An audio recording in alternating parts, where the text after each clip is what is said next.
I've had a long-standing interest in computers and computer science. I worked as a programmer before I started medical school.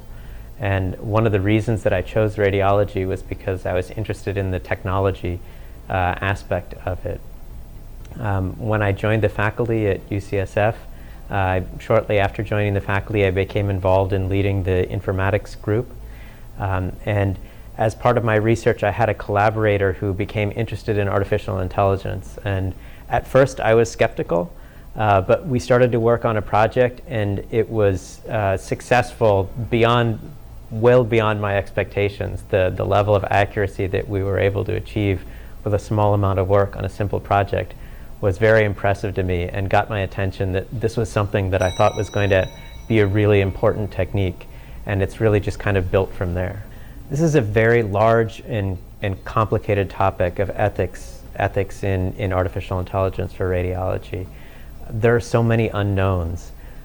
We know that artificial intelligence algorithms, we design them to learn from the clinical data that we have. We know that our historical clinical data embodies the current and historical inequities and discriminations of our healthcare systems, and there's a large risk of the algorithms that we create based on that data encoding and perpetuating those biases and those inequities. We know some ways that this can happen, and we continue to discover new ways. There was a recent important paper just published showing that even when race isn't given as an input, that artificial intelligence algorithms can identify the race of a patient from just a part of the image. So I think something that's really important to try to minimize the potential ethical concerns around artificial intelligence is to have a large group of people with diverse backgrounds and perspectives working on it, because each person has different aspects that they might notice, and there's no one person who's going to be able to encompass all of the potential ethical implications or shortcomings that we might have in artificial intelligence. So multidisciplinary collaboration in artificial intelligence is absolutely key.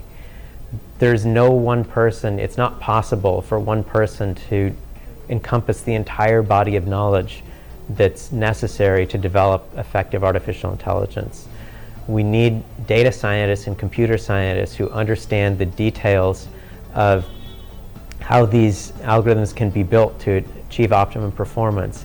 At the same time, we need people who are familiar with the clinical problems and the clinical workflows that they need to be integrated into. And so it's really not possible, I think, for a single person or for a homogeneous team of people with all a similar background to create clinically effective artificial intelligence, because the body of knowledge that you need to be able to do that is too large for any one person to have.